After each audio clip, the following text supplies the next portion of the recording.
So a quick overview of the control surface we have here at NCC. We have an Android tablet, which I picked up from Amazon for about £60 or so. It runs Mixing Station, which is a brilliant third-party app for controlling the X32. It's talking over Wi-Fi to X32 in a rack, and there's a Wi-Fi access point in there.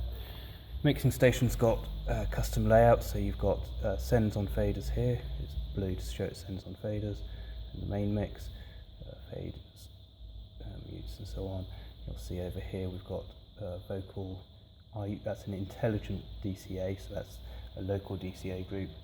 So this is all done on the client side, mutes and solos, etc. Different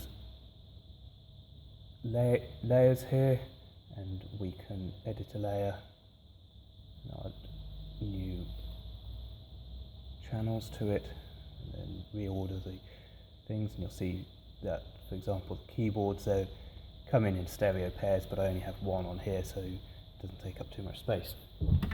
It's also plugged into this thing, so it's got a USB on-the-go cable, which allows you to plug USB devices into a tablet. So the other end of this cable is connected to this, which is a Behringer BCF 2000. You'll switch it on. The one niggle there is with this setup is every time I do this, Android asks for this. That's just an Android problem. Even if you ask it to not ask you the next time, it will do. But anyway, you can see all the faders moved into position.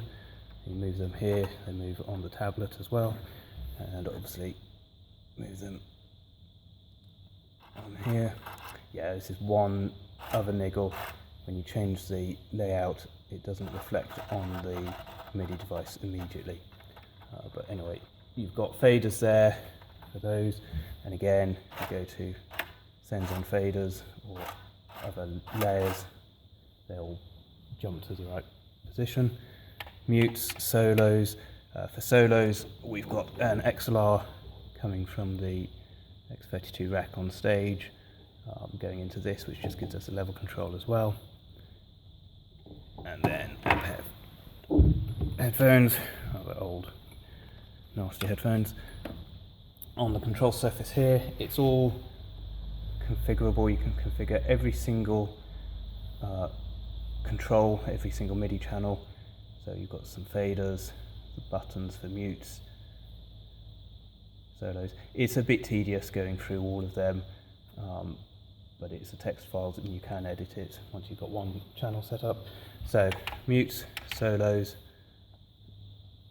you'll see the pan here is adjusted as well, and obviously over all of the channels. We've got delay tap, so you see down here this delay tap. It's also configurable here. I've got the reverb sends as a button, so it's always accessible. You can switch to a specific layer, so most of our channels are on the top two layers. You can just jump between them, or you can navigate between all the other layers and then jump back to the band layer. These four are sends on faders, 1, 1, 2, 3, 4, and with shift you can get 5, 6 reverb sends and delay sends. And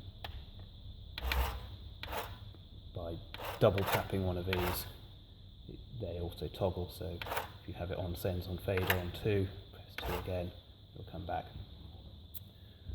USB shortcut there as well, and also on here we've got another button there, and if I had a USB key plugged in, you can play, record, stop, all from here as well.